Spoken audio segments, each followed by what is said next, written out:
vai nos fazer essa exposição do Livro dos Espíritos, que vai da pergunta 163 a 165. E no momento dos passes, nós vamos ter a Márcia Arruda, que ela vai nos falar do Evangelho segundo o Espírito, do capítulo 15, do item 10.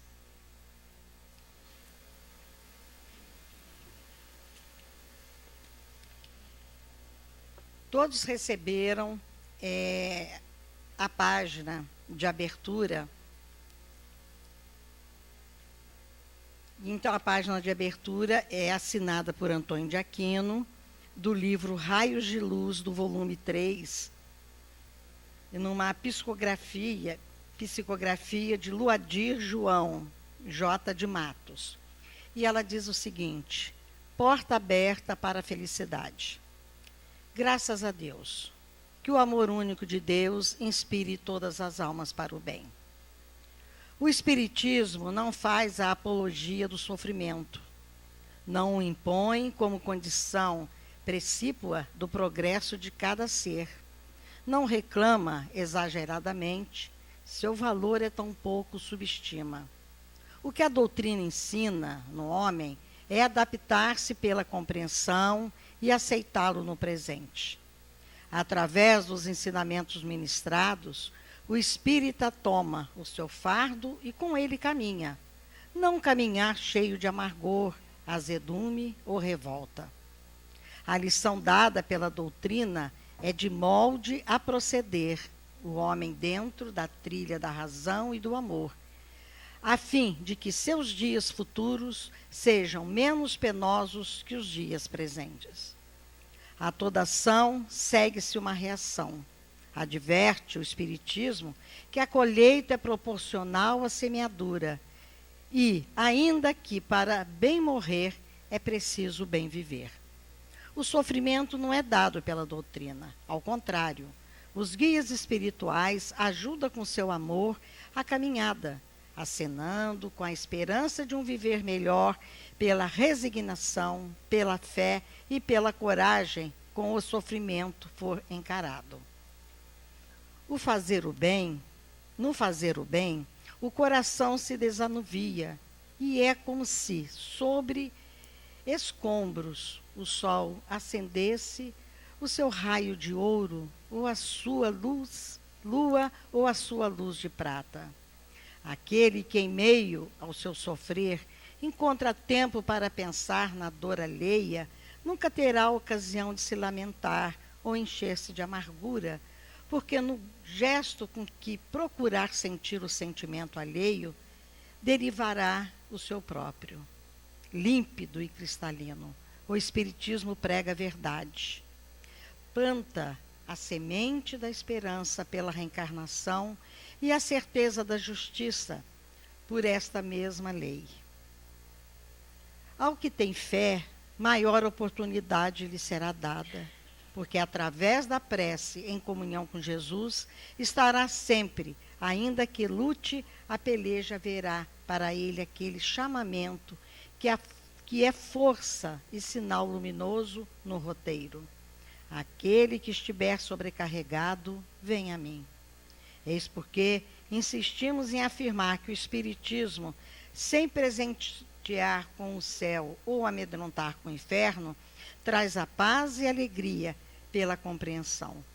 Não é uma doutrina de sofrimento, é antes uma porta aberta para a felicidade, que começando na terra, seguirá pelo infinito. Graças a Deus, Antônio de Aquino. E com essa mensagem de Antônio de Aquino, vamos elevar nosso pensamento a Deus, ao nosso Mestre Jesus. E pedir ao nosso querido Mestre: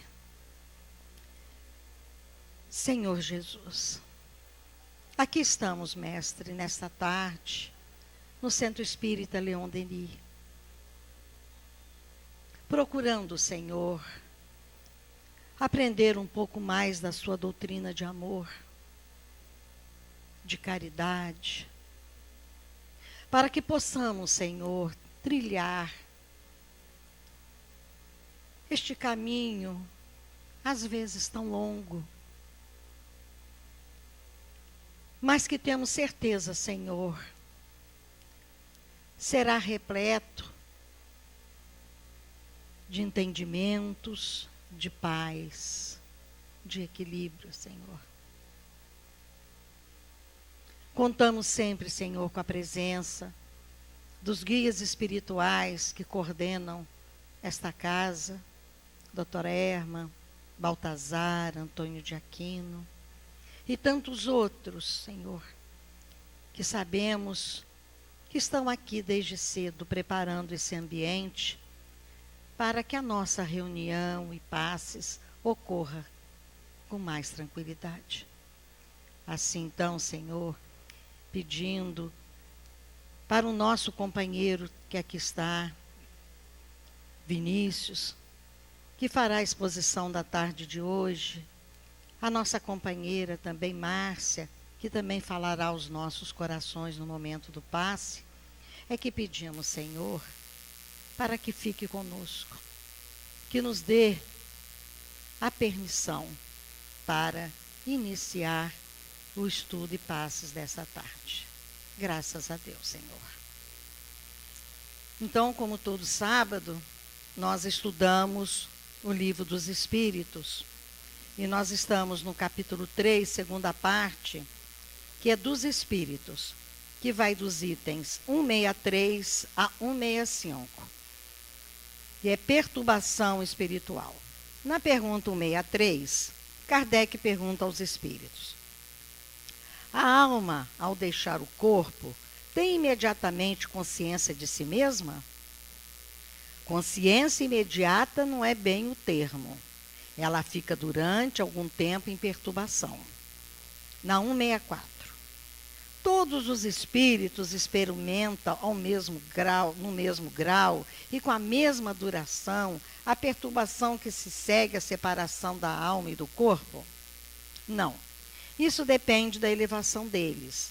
Aquele que já está purificado se reconhece quase imediatamente, porque já se desligou da matéria durante a vida do corpo, enquanto que o homem carnal, aquele cuja consciência não está pura, conserva por muito mais tempo a impressão desta matéria.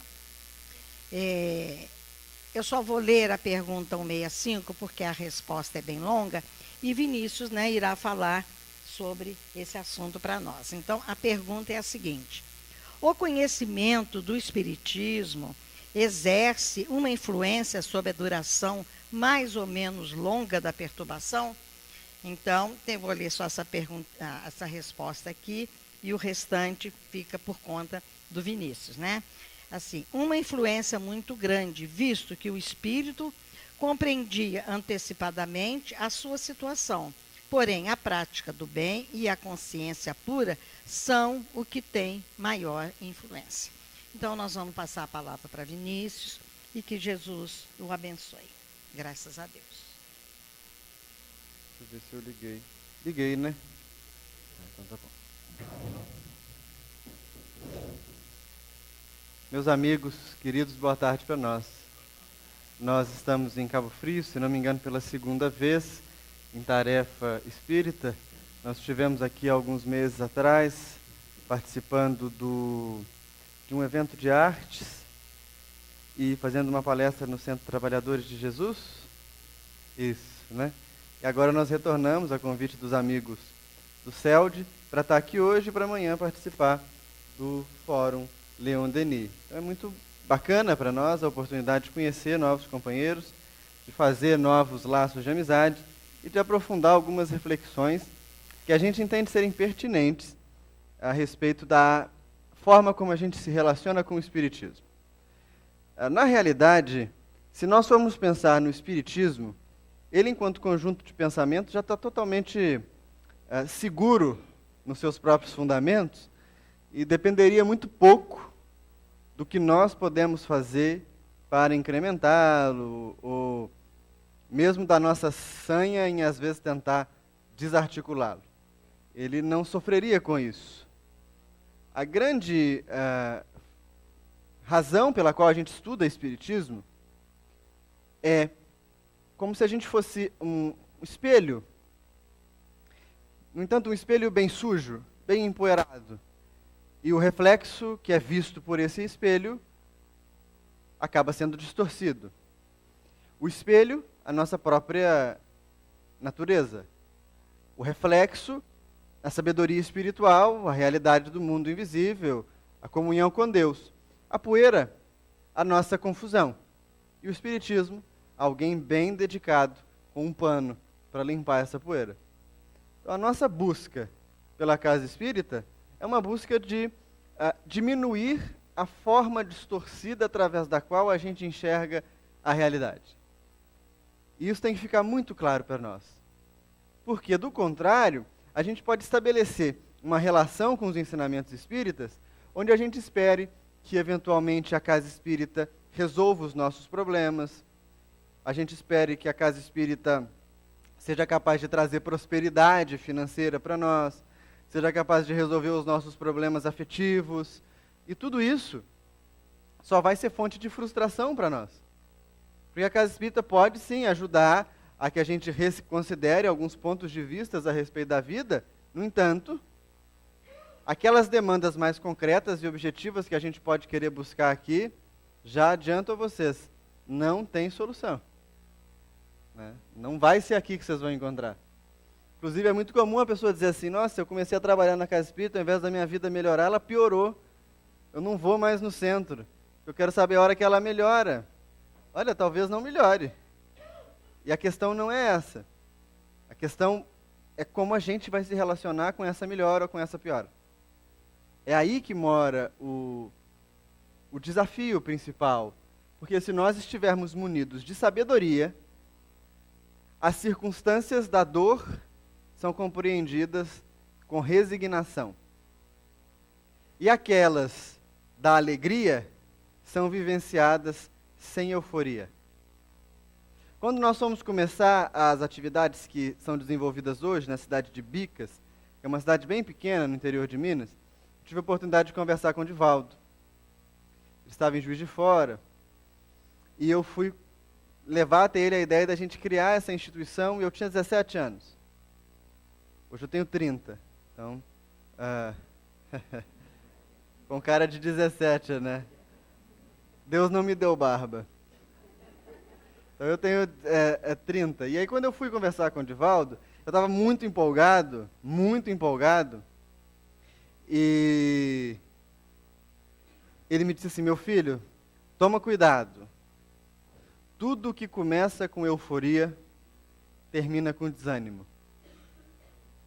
No momento imediato, eu achei bem ruim a forma dele falar comigo, né? Mas depois, meditando, e à medida que a gente vai vivenciando a tarefa, a casinha que a gente fundou lá tem 12 anos já, né? Ele estava coberto de razão. Só que a razão com que ele se expressava não dizia respeito apenas a questões objetivas, como no caso, fundar uma casa espírita, participar ou não de um trabalho.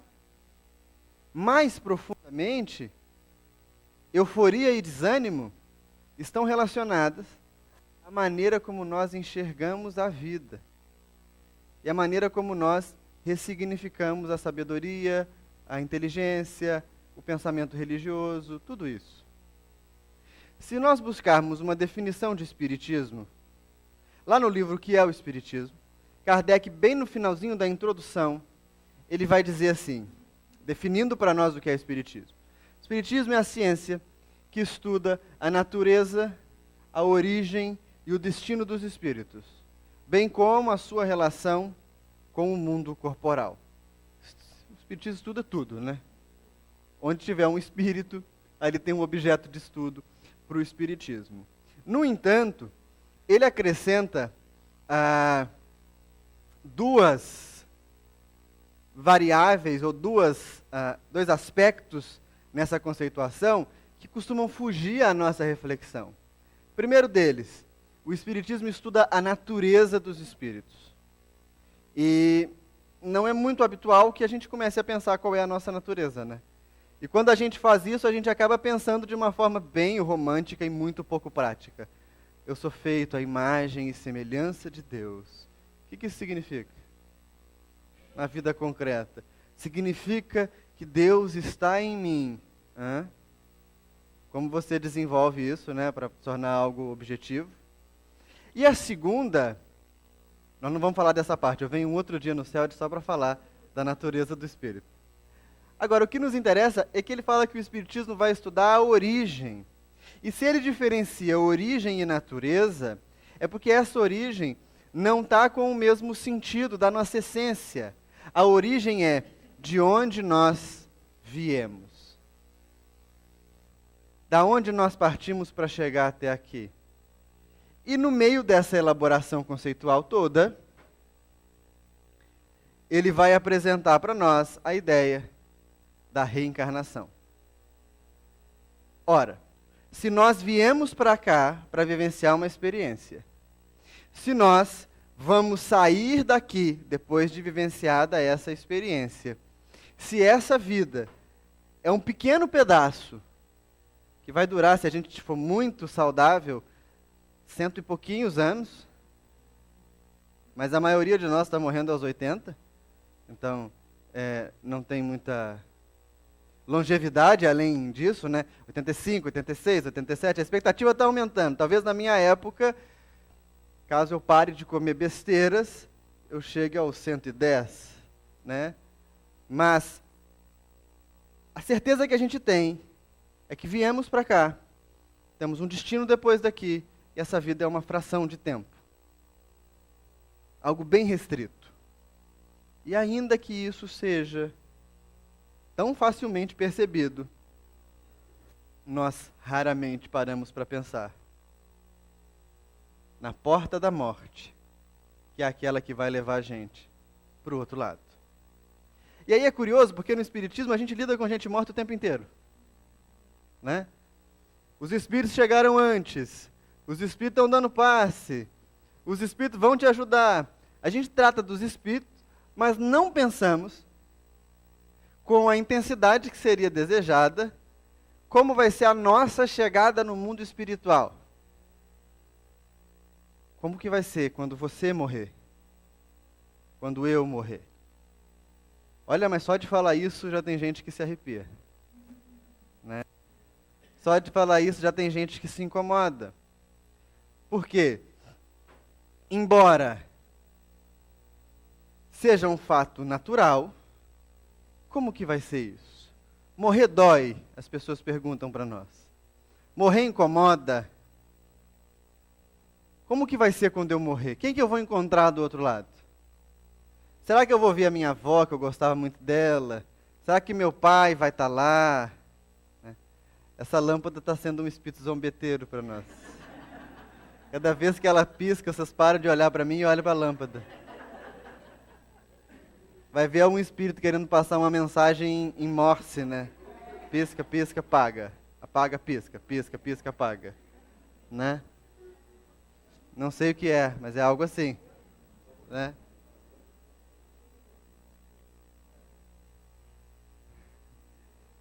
É a tribuna mais iluminada que eu já vi. Devem ser as senhoras. Vejam, eu paro pouco para pensar sobre a morte, e no entanto a morte vai vir. Se ela não vai vir agora para você, ela certamente já veio para alguém próximo a você, para um ente querido, ela já veio para alguém conhecido seu. Todos nós aqui conhecemos pessoas que já partiram.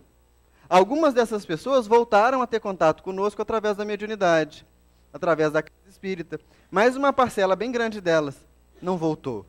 E aí nós temos que nos perguntar, como é que é esse negócio de morrer? E como é que eu vou me portar diante da morte? Quando o Chico era questionado sobre a morte, ele dizia assim, eu não tenho medo de morrer, eu só não tenho pressa. Né? E essa realidade é a nossa. Mas digamos que a nossa pressa não possa adiar o fato para sempre, porque não pode. Como será a morte? E os espíritos, então, vão apresentar no Livro dos Espíritos, na segunda parte, várias questões que vão abordar exatamente o retorno do espírito para a vida espiritual. Como que isso se dá? Como que é o momento do desencarne? Como que é a chegada no mundo espiritual? Quem você reencontra? Quem você não reencontra? Se mantém uma individualidade? Se não se mantém essa individualidade? E hoje, especificamente, o objeto do nosso estudo vai tratar do próprio momento da morte, ou o que acontece imediatamente depois que as suas funções físicas param, que o seu corpo deixa de trabalhar. O que vem em seguida? Como se processa? É muito interessante porque o Espiritismo tem um quê jornalístico bem bacana. A gente lê hoje as obras de André Luiz e fica encantado com como que ele vai nos meandros da vida espiritual, questiona os instrutores, pede orientação, apresenta perguntas e problemas. Mas, muito antes de André Luiz pensar em fazer isso, Kardec já tinha feito. E Kardec vai fazer isso especificamente num livro chamado O Céu e o Inferno, que é uma das obras que compõem os pilares fundamentais do Espiritismo. E o céu e o inferno é separado em duas metades. Na primeira delas, Kardec faz uma análise das teorias de penas eternas, seja o céu, seja o inferno, a figura dos anjos, dos santos, dos demônios, do inferno, e analisa questões teológicas bem pontuais. Daí, se você está vindo para o Espiritismo há pouco tempo, de uma outra religião que acreditava nisso, que tinha certeza do inferno, certeza do céu, penas eternas, enfim, ou do purgatório, o purgatório é um problema histórico, porque abre purgatório, fecha purgatório, abre purgatório, agora tem. Quando fecha o purgatório, quem está no purgatório sobe ou desce? Ele não sabe, é uma crise. Kardec vai falar sobre isso, então se você talvez tenha alguma dúvida, interessante você passar os olhos e estudar um pouco essa primeira parte do céu e o inferno. Já adianto a vocês, o Espiritismo não tem qualquer crença em demônios ou em penas eternas. Então não há um céu de beatitude onde você vai desencarnar, vai chegar no outro lado e vai dizer, agora eu vou descansar o resto da eternidade. Não dá. Nem, eu estou indo para o inferno e agora eu vou ser chicoteado 3 vezes por dia, vai ser um sofrimento terrível. Também não. A vida lá é como cá. Na verdade, aqui, nós vivemos uma cópia bem imperfeita e limitada do que existe do outro lado. Na segunda metade do livro, Kardec vai fazer o seu papel jornalístico. E olha que ideia interessante.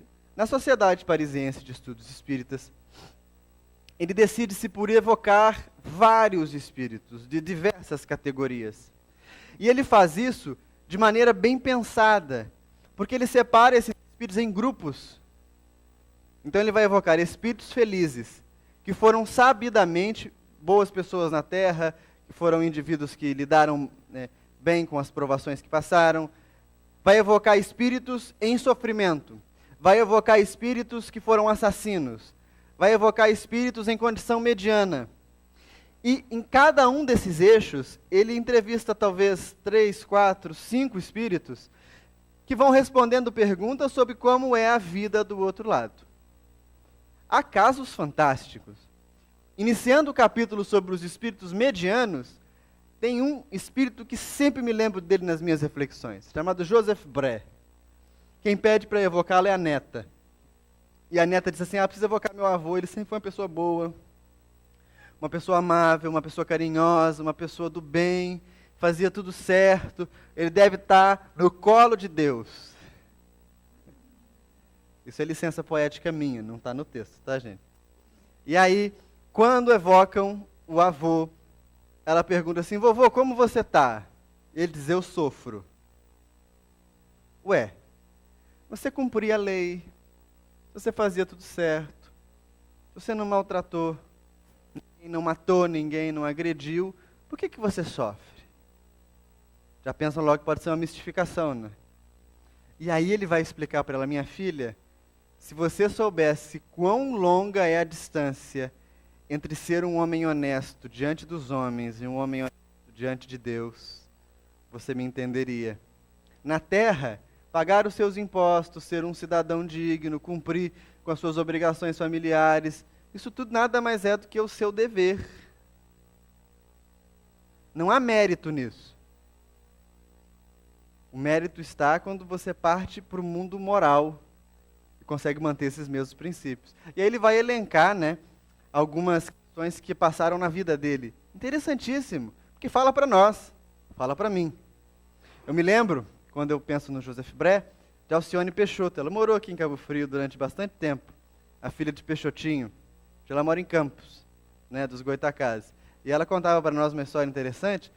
Quando ela era pequena, Peixotinho fazia as materializações, né, inclusive o tema do evento do estudo de física, né, as curas através dos efeitos físicos. E a mãe da Alcione era muito firme, Dona Benedita, e botava todo mundo da casa para ajudar. As filhas tinham que fazer faxina, tinham que lavar a roupa do pessoal que estava lá doente, tinham que dar a cama para dormir. O filho entregava marmita na cidade inteira que ela mandava fazer para distribuir para os pobres. E ela falava que ela detestava, Alcione, lavar fralda suja de cocô de neném. E sabendo disso, a mãe dava para ela as fraldas. E ela ia reclamando, e diz que lembra da Dona Benedita gritando do fundo: e não pensa que você está fazendo caridade, não. Você está fazendo o seu dever de ser humano, caridade é outra coisa. Dá um curto-circuito na cabeça da gente, né? A gente pensa, ainda bem que eu não nasci filho da Dona Benedita. Quando, então, nós temos o capítulo que trata dos espíritos felizes, Kardec inaugura o capítulo com um caso muito curioso, que é o caso do Sanson, membro ou ex-membro da Sociedade Parisiense de Estudos Espíritas. O caso de Sanson é muito curioso. Sanson era um livreiro, já mais velho, que havia sido muito engajado politicamente. Tinha uma ferida crônica na perna. E essa ferida não se fechava. Do tempo das convulsões sociais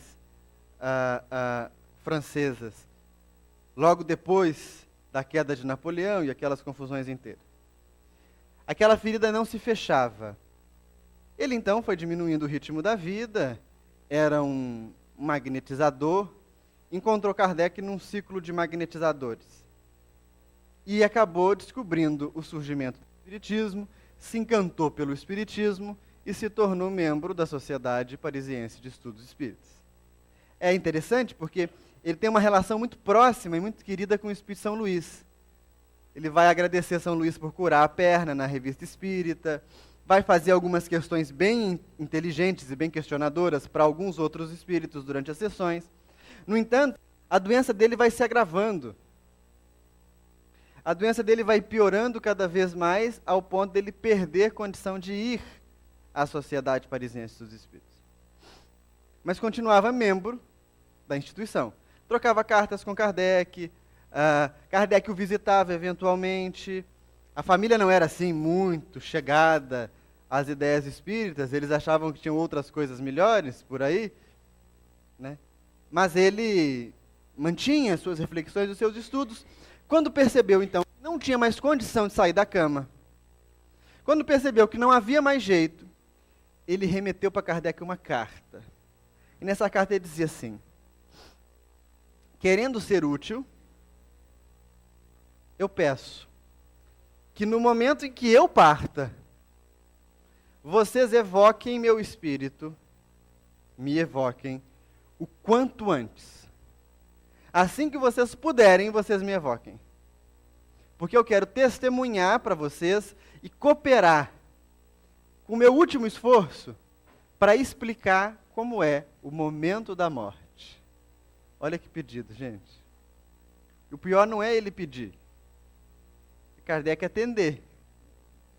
Porque ele desencarna e Kardec junta os membros da sociedade e vão para a capela onde o corpo está sendo velado. E num canto da capela, evocam o espírito. E o que acontece? Ele responde.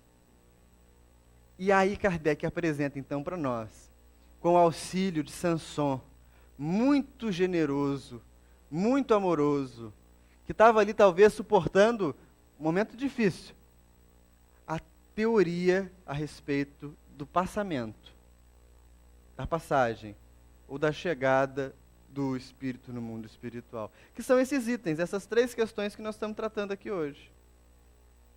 Sanson vai apresentar na sua própria realidade como isso se dá.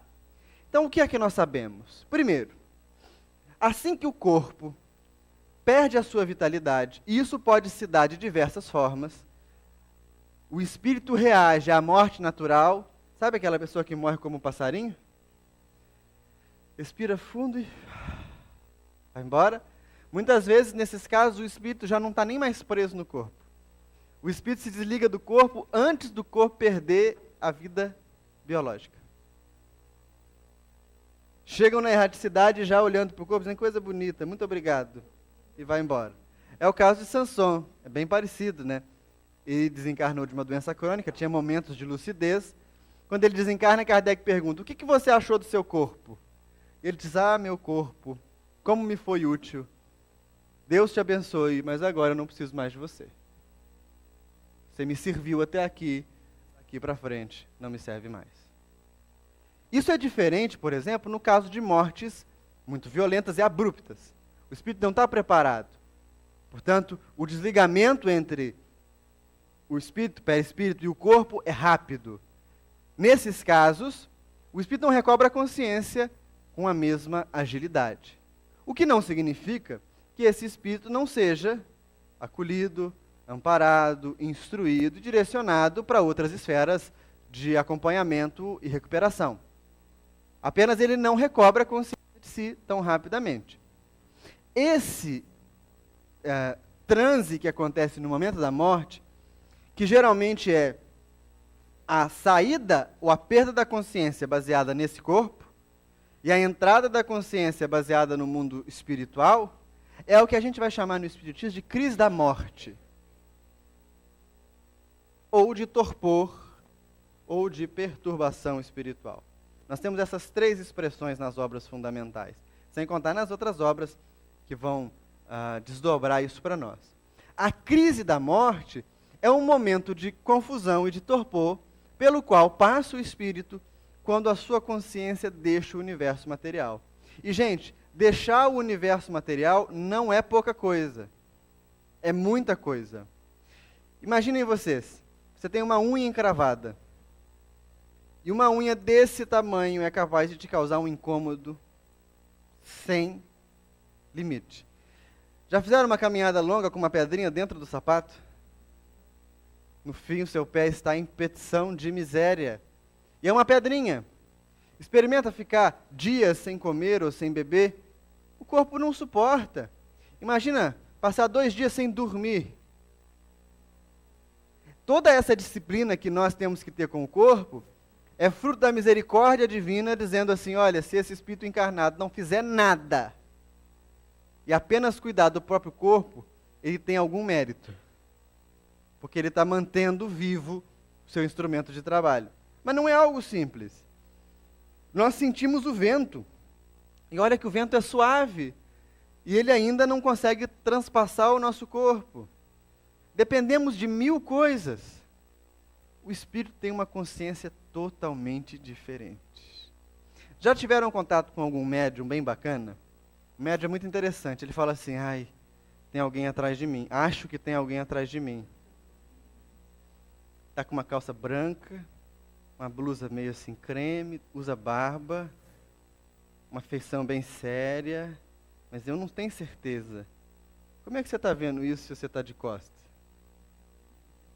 Aí o médium fala, eu não sei, mas ele está aqui. Quem é médium de reunião mediúnica sabe que começam os trabalhos, às vezes você sente que você está encostando lá no teto. Ou então, o indivíduo vai lhe aplicar o passe e parece que ele está botando a mão em você. Você fala, não precisa botar a mão, mas ele não está nem te encostando. Tudo isso é fruto de um pequeno processo de ampliação ou de dilatação do perispírito. Imagina então, você passar todo o tempo vivendo nessa frequência. Há um reaprendizado tremendo de quase todas as nossas faculdades. Os pensamentos não são velados. Se lembram de Voltaire, do irmão Jacó? Aquele livro é fantástico. É um dos melhores livros que nós temos que ler. Uma vez por ano. É ele, a exceção das obras fundamentais, hein, gente? É ele e Ave Cristo. ou Paulo Estevão, você pode botar conforme a sua identidade espiritual. Mas você lê o Voltei e o Ave Cristo, ou Voltei e o Paulo Estevão, tem matéria moral para você pensar o ano inteiro. Lê um no primeiro semestre, um no segundo, e as obras fundamentais você vai lendo todo dia um punhadinho. Né? No Voltei é incrível como que isso fica claro. Quem era o Jacó? Frederico Figner, presidente da FEB. Né? Uma pessoa de muito conhecimento. E ele disse assim, eu quero mandar uma mensagem para os meus amigos que ficaram na terra. Vou atrás do Chico. Ele conhecia o Chico. As filhas dele conheciam o Chico, eles eram amigos. Eles chegaram a ser contemporâneos durante algum período. Vamos atrás do Chico. Quando chega atrás do Chico, é legal ele descrevendo a cena, porque ele que passou, né? Então diz que chega na casinha do Chico, tem uma multidão de espíritos. Uma multidão de espíritos ali. E o Emmanuel organizando quem fala e quem não fala. Jacó vai até Emmanuel e fala, que prazer te conhecer. Eu quero falar. Não, senhor. Por que não? Você não está em condição de falar. Vai se preparar um pouco mais e depois você fala. Ele fica enfurecido com aquilo. Vira as costas para o Emmanuel e sai. Só que sai pensando. Aquele excomungado do André Luiz, nem espírita era. Morreu, já veio escrevendo. Só que agora, no mundo dos espíritos, o pensamento não é mais velado. E aí Emmanuel diz, vem cá, volta aqui. E passa-lhe a descompostura. Explicando quanto tempo André Luiz se preparou, como foi o processo de adaptação, até poder escrever. Então não é pouca coisa a gente se adaptar na vida do outro lado. E essa adaptação pode passar pela crise.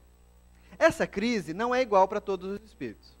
Sanson vai ter a crise dele de 8 horas, que é um tempo super curto. Imagina? Espíritos superiores, como Paulo, e aí mais uma vez a gente se refere a Paulo Estevão, no momento que o carrasco termina de decepar-lhe a cabeça, o espírito levanta, vê o corpo e segue o caminho. Imediatamente. Qual foi a perturbação de Paulo? Sei lá, 2 segundos. Imediato. A consciência está tão clara, a percepção da vida espiritual penetrando a vida material é tão lúcida, tão concreta, tão segura, que esse transe não precisa de ter longa duração. Mas há espíritos que passam por esse processo por muitos meses, por anos, por muitos anos.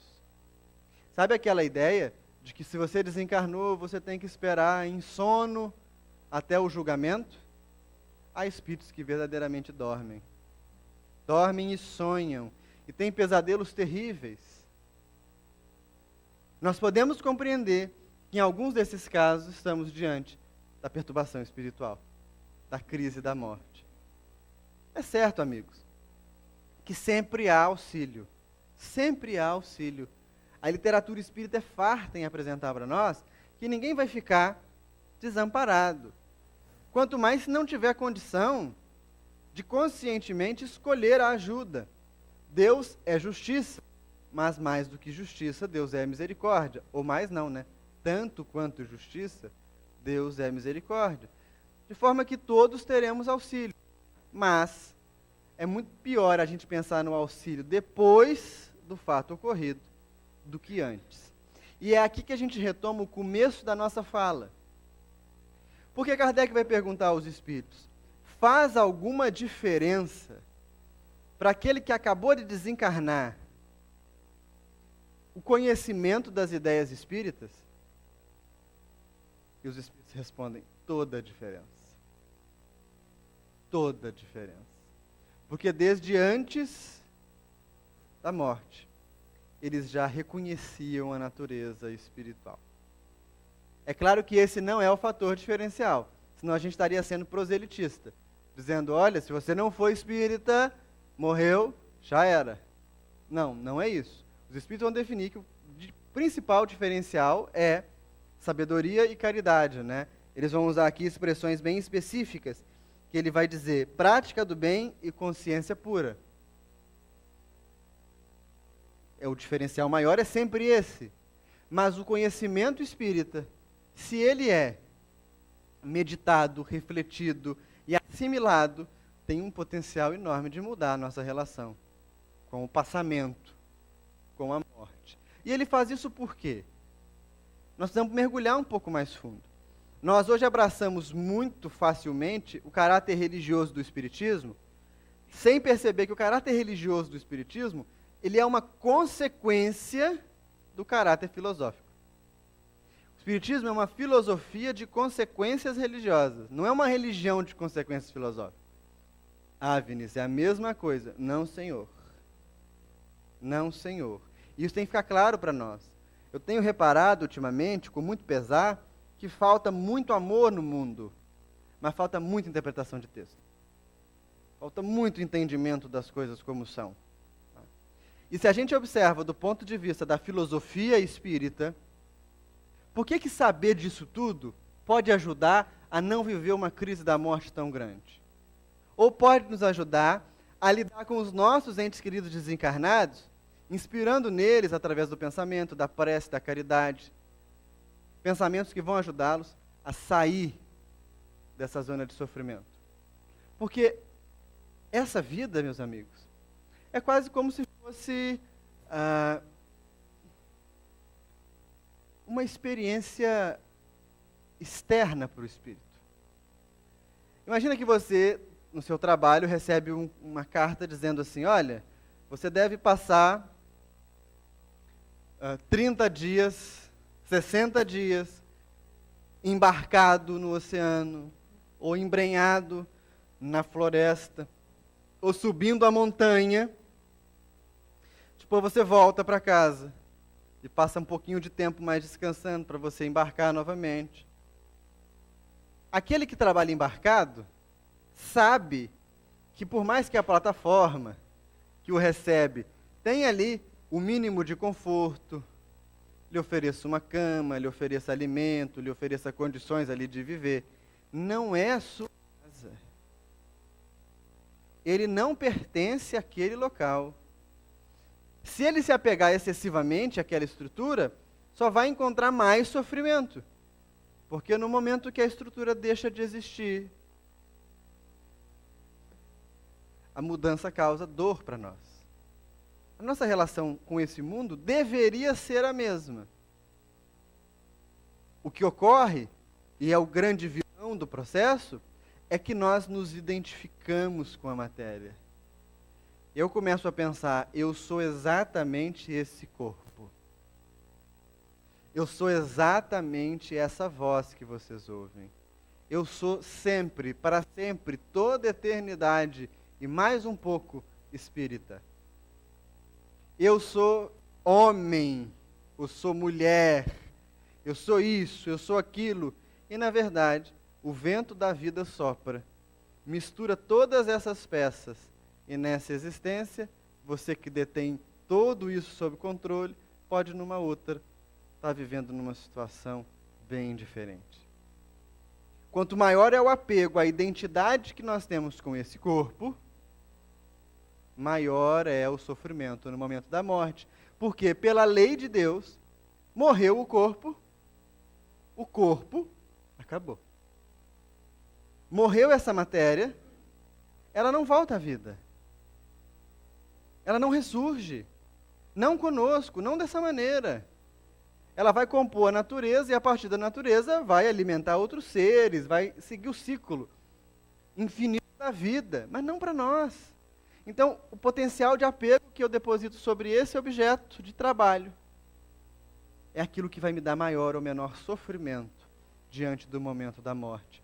E se o Espiritismo é bem vivido, ele deve nos conduzir a níveis cada vez maiores de desapego útil. E por que eu digo desapego útil? Porque tem gente que diz assim, eu vou ajudar lá na obra da Casa Espírita. Aí eu vou doar meu tênis sem cadastro, meu violão sem corda, né? Eu vou doar minha blusa rasgada. Você não está ajudando, você está limpando a sua garagem. E usando a Casa Espírita para fazer o frete. Então você vai doar um tênis para a Casa Espírita, compre um cadastro e ponha no tênis. Você não usa tênis sem cadastro. Se você vai doar um violão sem corda, compre um acordoamento, troque, afine e dê. Se você vai doar uma roupa, é claro que você não precisa doar suas roupas novas, mas de vez em quando pegue uma que esteja assim bonitinha ainda, para você exercitar um desapego um pouco maior. E assim começar a perceber que essas estruturas materiais que a gente vê são todas transitórias. Quem aqui é um pouco mais velho e dirige há muito tempo, até hoje deve ter trocado de carro pelo menos 2 ou 3 vezes ao longo da vida. Ou ainda que tenha sido uma troca de carro apenas, trocou de carro. Eu me lembro quando eu era bem pequenininho, que o pai tinha um Fusca. Né? Na época que o Fusca era o Fusca dele, né? Era um Fusca bem bonito. E a gente saía lá do interior de Minas para vir para Cabo Frio na praia. Imaginem, no Fusca. E não era só isso, nós íamos todos emutuados atrás do carro, porque era coisa de família. O porta-mala do Fusca na frente, aquela coisa vinha com um pão de forma na chapa, né? Você fechava, as malas já vinham prensadas. Mas aí o tempo passou e o pai vendeu o Fusca, trocou de carro. E depois ela deve ter trocado de carro algumas vezes. E olha, o Fusca foi útil para nós, eu tenho memórias do Fusca. Mas o Fusca passou. Nós estamos criando uma analogia, não é identidade, não é assim que vai acontecer com você, porque você, seja quem for, é mais do que um Fusca. No entanto, corpo para o espírito funciona como um veículo de trabalho, de diversão, de alegria, de contentamento.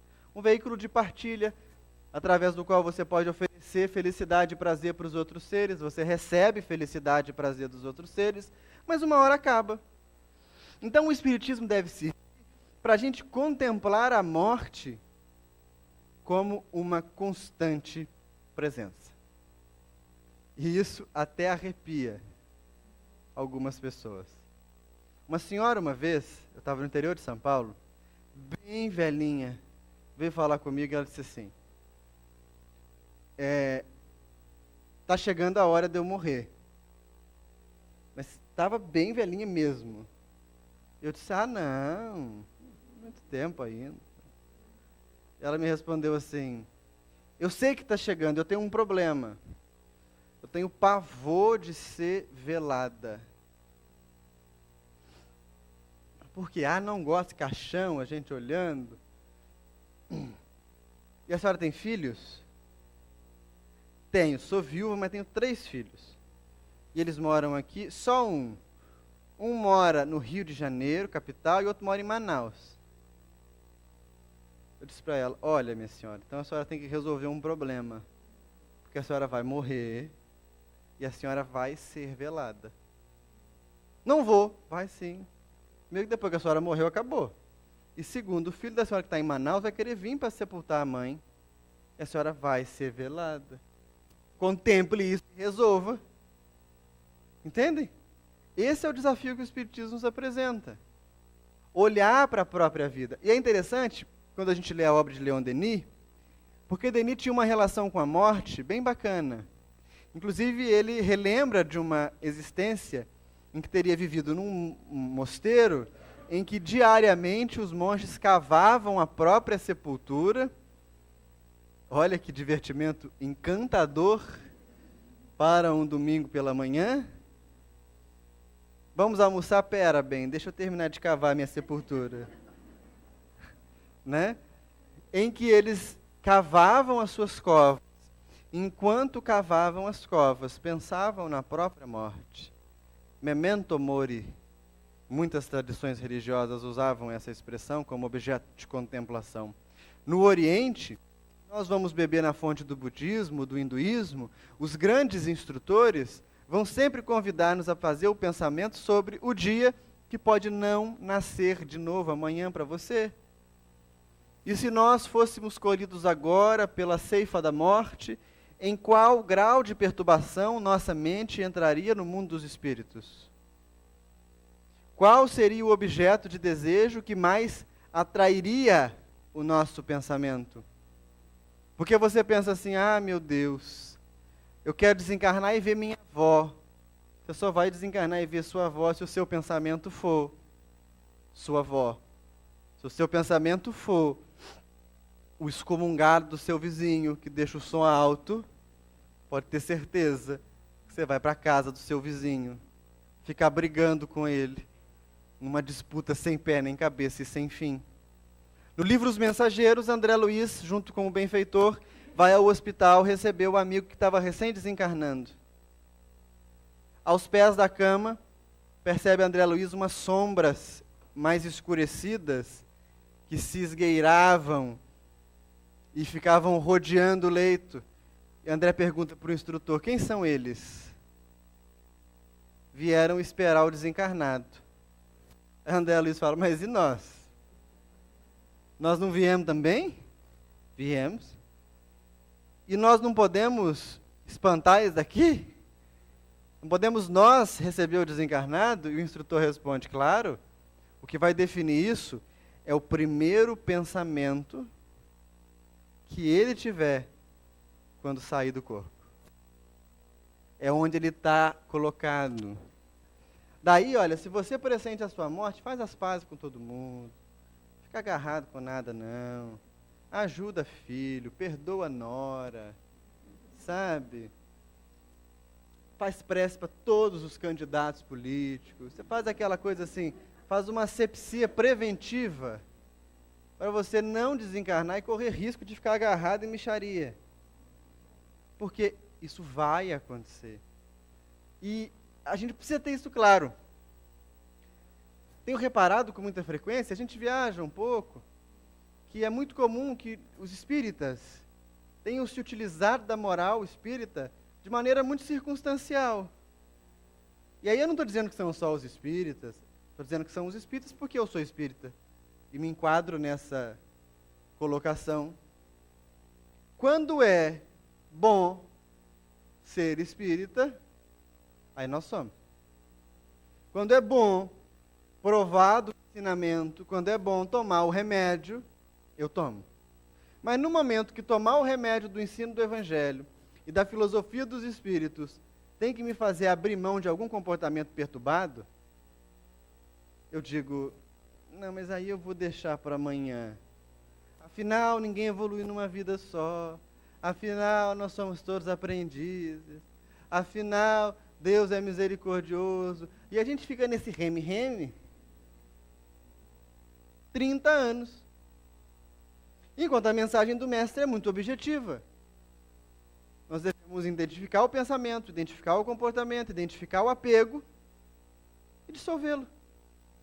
Ah, mas eu tenho muitos. Dissolve um de cada vez que está tudo certo. Mas é muito mesmo. Começa do menor. Aquele seu tico de corrigir o copo na mesa assim, ó. Deixa o copo tortinho. Né? Aquele seu tique de que tem que guardar a coisa desse ou daquele jeito. Comece a exercitar o desapego voluntariamente. Desconstrói a noção de eternidade para esse corpo, porque você é eterno, mas esse corpo não é. Olha para a vida e tenta perceber a presença da realidade espiritual em todas as coisas. Nós estamos hoje aqui criando conexão uns com os outros. Nós estamos hoje aqui criando conexão com os ensinamentos. Que a gente possa exercitar essa conexão fora daqui. Não é dando esmola para morador de rua, não.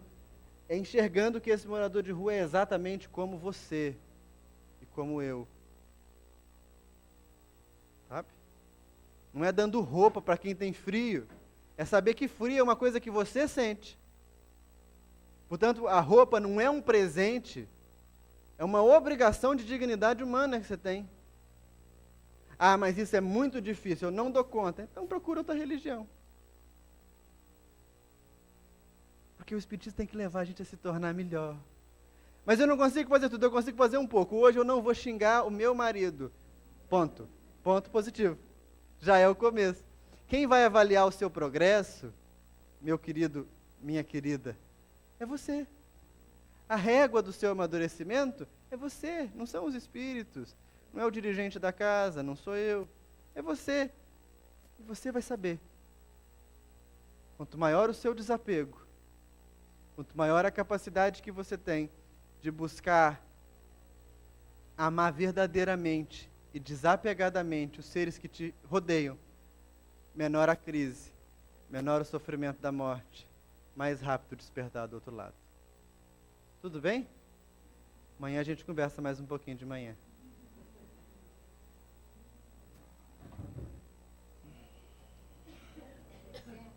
Ao Vinícius, pelas suas palavras. E vamos partir para o segundo momento, que é o momento dos passes. E para tanto, nós vamos ler do Evangelho segundo o Espiritismo, no capítulo 15,